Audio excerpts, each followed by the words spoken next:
Opinion PostPahalgam. The Pakistan-Turkey Tango. India's unnoticed strategic play to outflank Bhutta. A few days back, India sent a diplomat to meet with the Taliban's acting foreign minister, Amir Khan Muttaqi, in Kabul.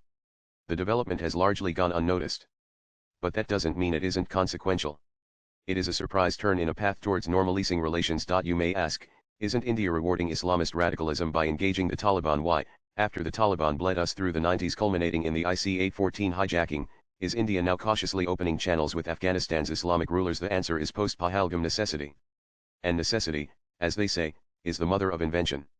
And there's something truly diplomatically inventive about India's pivot towards the Taliban. Though this author has always counseled against engaging the Taliban, it is true that New Delhi's latest tactical gambit will help outflank Pakistan and by extension, even blunt the emerging Pakistan-Turkey defense axis.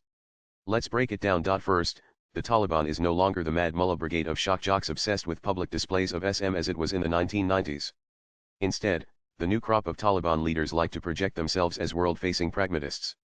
While they are deeply authoritarian and while they still cling to Islamist governance, they've moderated enough to be indistinguishable from the other Islamic regimes in the Gulf or Central Asia.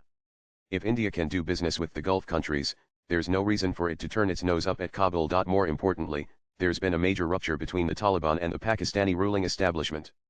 Pakistan had long nurtured the Taliban. Islamabad expected that a Taliban victory in 2022 would translate into a pliant, pro-Pakistan regime in Kabul.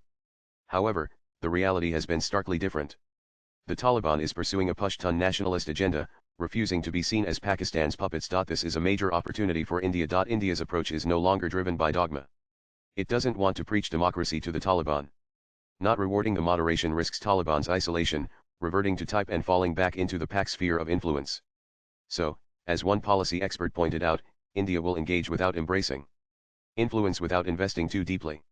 Create options, not dependencies. By making quiet diplomatic inroads with the Taliban factions less beholden to Pakistan, particularly those from the Kandahar-based leadership and segments resentful of ISIS control, India can divide Taliban loyalties, secure intelligence assets on the ground, deter Afghanistan from serving as a terror springboard into Kashmir, and most importantly, make Pakistan look over its shoulder as Delhi sows uncertainty along the Durand Line, the de facto Pak-Afghanistan border. There's also another huge benefit, which is to neutralize the emerging Turkey-Pakistan nexus that could, in theory, sharpen India's security dilemmas. An India tilting Afghanistan allows Delhi to make inroads into Turkic Central Asian republics through the Iranian Shahbar port.